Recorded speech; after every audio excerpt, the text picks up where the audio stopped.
पार्सनेलिटी हिसाबै बुंगोन बिथाङा गफुरनिनोमोन आरो बिथाङा खोब बर'नि आन्दलनाव एनडिएफबि हिसाबै गोबां बावसोमदोंमोन। बेनि थाखाय जों बिथांखौ थेंक्स बावनांगोन। नाथाय बिथाङा जाय दोलोआव दङ बे दोलोआ जोंखौ बिटिआरआव सोनायाव एबा गफुरबासिनि सनितपुर आरो बिश्वनाथनि मोजां खोथा सिन्था खालामनो हायाखैमोन। बरंस बिटिआरनि बे 3.1 बेखौ बिथांमोननि दोलोनि माखासे दैदेनगिरिफ्रा केससो होदोंमोन। सनितपुर बिश्वनाथनि गासैबो रायजो राजाया बे दला जे जोंखौ बिटिआर हाबनायाव केस होनानै बे 3.1 माबाखौ दफाखौ बोखारनो नाजादोंमोन। बे बाथ्राखौ गफुरनि गासैबो रायजोआ मिथिगौ। बेखायनो बिथाङा मानसि हिसाबै गफुराव जों मोजां मोनो, खिन्थु बिथांनि दोलो हिसाबै जों माब्लाबाबो मोजां मोना। बिथांखौ जों गफुरबासिया मोजां भटआव देरहाहोनो हागौमोन, नाथाय बिथाङा इउपिपिएल दोलोआव जुदि जइन जानायमोनबा दिनै बिथांखौ जों मोजां मोननायनि जेबो ओंथि थाया। मानोना बिथांनि दोलोआ जोंखौ गफुर रायजोखौ दुखु होदों। निश्चय बुंलांनायखौ जों एसे दुखु मोनदों, खिन्थु मोनसे खोथाया बेनो, बे बिथांनि जि दोलो बे दोलोआ माने जोंखौ बिटिआरआव हाबनायाव गोबां हेंथा दंमोन आरो बिथांमोननि बे इसिङारि जोंनिनो बे बर' दैदेनगिरिफोरनि थाखायनो जोंनि बे सुक्तिया जोबोद बेले बेजेनि गेजेरजों दुखु खस्थ' सहायनानै जाबाय। नाथाय बिथांमोना जोंखौ सोनायाव जेबो इन्टारेस्ट गैयामोन। रायजो राजाफ्रा जेराव थाङो बेहायनो बिराद अनदों आरो बयबो गामिया जोंनावबो माने मिटिं खालामाखै, जोंनावबो हाबफैदो होननानै बुंदों। आरो गामिनि गावबुरा सेक्रेटारि बयबो माने मोनसेल' बाथ्रा बुंदों जे जोङो 100% भट होनायनि खोथाखौ सिन्था खालामदों। मानोना जोंहा हा हुआ जाबाय आरो जों बिटिआरआव हाबबाय। बाखि डेभेलपमेन्टखौ मावनोबा जों बे सरकारखौनो फोथायनांगोन आरो बे सरकारा निस्सय बे दोलोनि सुबुंफोरा एबा दैदेनगिरिफ्रा निस्सय जोंखौ आरोबाव बांसिनै नायगोन। बेबायदि बाथ्राखौ बयबो बिबुंथि लाखिदों आरो।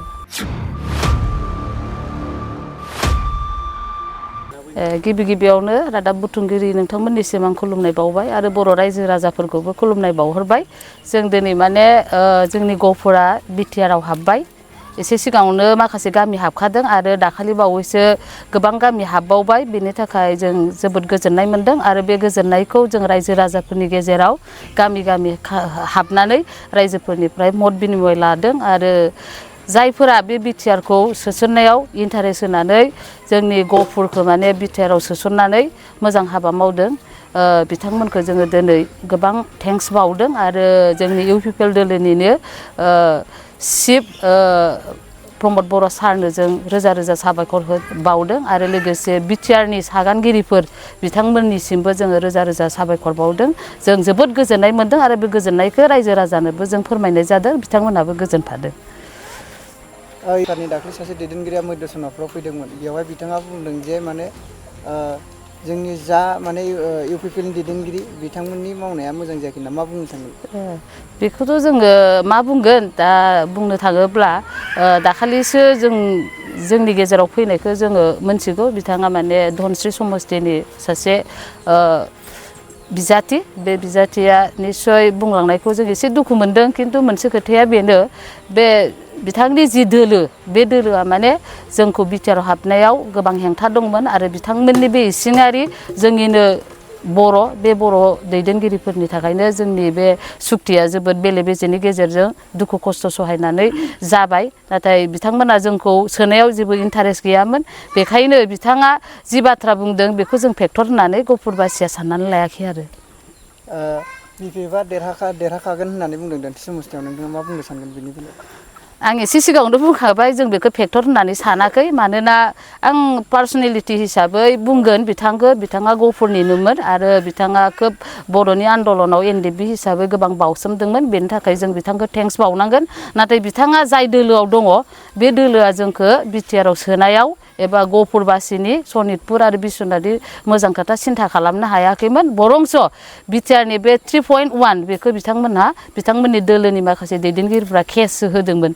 दा बे बेलायाव गफुर आरो सनितपुर बिश्वनाथनि गासैबो रायजो राजाया बे दला जे जोंखौ बिटिआर हाबनायाव केस होनानै बे 3.1 माबाखौ दफाखौ बोखारनो नाजादोंमोन। बे बाथ्राखौ गफुरनि गासैबो रायजोआ मिथिगौ। बेखायनो बिथाङा मानसि हिसाबै गफुराव जों मोजां मोनो खिन्थु बिथांनि दोलो हिसाबै जों माब्लाबाबो मोजां मोना बिथांखौ जों गफुरबासिया मोजां भटआव देरहाहोनो हागौमोन नाथाय बिथाङा इउपिपिएल दोलोआव जुदि जइन जानायमोनबा दिनै बिथांखौ जों मोजां मोननायनि जेबो ओंथि थाया मानोना बिथांनि दोलोआ जोंखौ गफुर रायजोखौ दुखु होदों इउपिपिएल हिसाबै बेसेबां आशाबादि गफुरनिफ्राय जोंथ' दा गामि गामि हाबनानै मोनथिबाय जाय न'खरखौ दादों जाय हा हु होदों बिथांनि थाखायथ' जोङो गोबां मावनांगौ हाबा थाबाय बे बाथ्राखौ बयबो बुंदों रायजो राजाफ्रा बुंदों जोंहा इउपिपिएलनो गुरु दक्षिणा होनांगौ मानोना इउपिपिएलनि नाजानायावनो हा हुआबो जाबाय जों बिटिआरआव हाबनो हाबाय आरो ओरैबायदि जोंहा हाबा मावबावनांगौ दङ जाय बिटिआरआव हाबनायनि उनावबो जोंहा माखासे समस्ति दानांगौ आरो माखासे गामि हाबबावनांगौ आरो माखासे डेभेलपमेन्टनि गोबां सम आद्रा जानानै दं बेफोरखौ मावनांगौ बेफोरखौ मावफुंनोबा दा जोंहा 100% जायाखै 100% मोननो थाखाय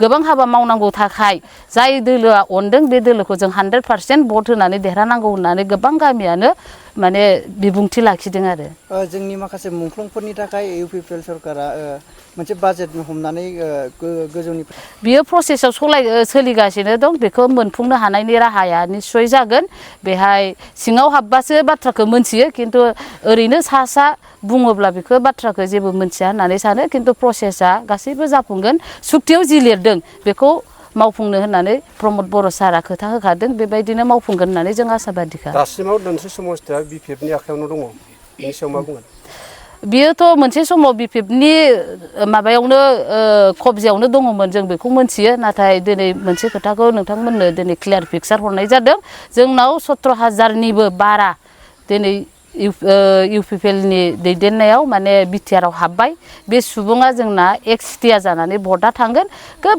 1-2 हाजारा बाहेरायाव थांनो हागौ बियो भटनि साभाबिकखा खिन्थु गफुरबासि एबा गफुरनि थागिबिफ्रा थामोनथाखो नायनानै जायनो अननांगौ बे अननायखौ गोरबोजों दङ आरो बे गोरबोनि अननायखौ रावबो बोखानो हानाय नङा एबार खनसेखौ हाजार बुंबाबो माने गफुर रायजोखौ फोथायहोनो हानाया गोब्राब निस्सय इउपिपिएलआ 95% भट लानानै देरहाहोनो हागोन होननानै जों मिजिं थिदों आरो बेखौ प्रतिश्रुतिबो होदों रायजोफ्रा दिनैनि बे समाव रायजो राजानिफ्राय माबायदि अनसायनाय मोनदों रायजो राजाफ्रा जेराव थाङो बेहायनो बिराद अनदों आरो बयबो गामिया जोंनावबो माने मिटिं खालामाखै जोंनावबो हाबफैदो होननानै बुंदों आरो गामिनि गावबुरा सेक्रेटारि बयबो माने मोनसेल' बाथ्रा बुंदों जे जोङो 100% भट होनायनि खोथाखौ सिन्था खालामदों मानोना जोंहा हा हुआ जाबाय आरो जों बिटिआरआव हाबबाय बाखि डेभेलपमेन्टखौ मावनोबा जों बे सरकारखौनो फोथायनांगोन आरो बे सरकारा निस्सय बे दोलोनि सुबुंफोरा एबा दैदेनगिरिफ्रा निस्सय जोंखौ आरोबाव बांसिनै नायगोन बेबायदि बाथ्राखौ बयबो बिबुंथि लाखिदों आरो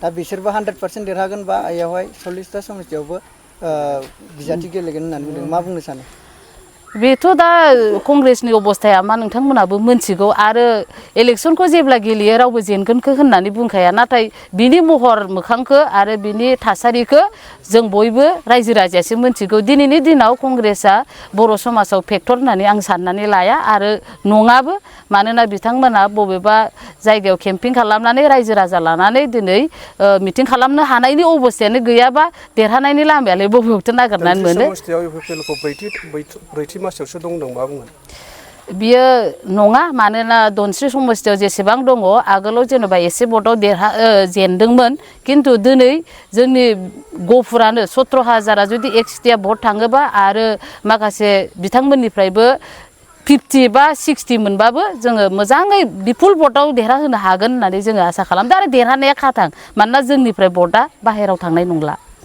जेराव जे जोंखौ सोसनबाय बे सोसननाया दिनै जोंल' गोजोननाय गैया बेहाय गोबां सुबुङानो गोजोननाय दं आरो जों बेखौ बुंनो हागोन जोंहा गोबां मार्टियार्स दङ 534 जन आरो एनडिएफबिनि आन्दलन खालामनायाव गोबां थैनाय दं बे थैनायफोरनि जिउआ जे बिसोरनि जिउनि बेसेना जे ओरैनो थाङासै बेनि थाखाय जों गोजोनदों आरो बांसिन गोजोनदों जोंनि आइजोफोरा गोबां रेप जादोंमोन बे रेप जानायफोरा बे आन्दलननि गेजेरावनो जादोंमोन गतिके बिथांमोननि रेप जानाय जिउ बावसोमनाय रायजोफोरनि दुखु खस्थ' न' सावजानाय बायदि आन्दलन खालामनानै बुग्लिजानाय बिथांमोननि थैनि बेसेना जेबो फेलें जायासै बेनि थाखाय जों रायजो राजाया जोबोद गोजोनदों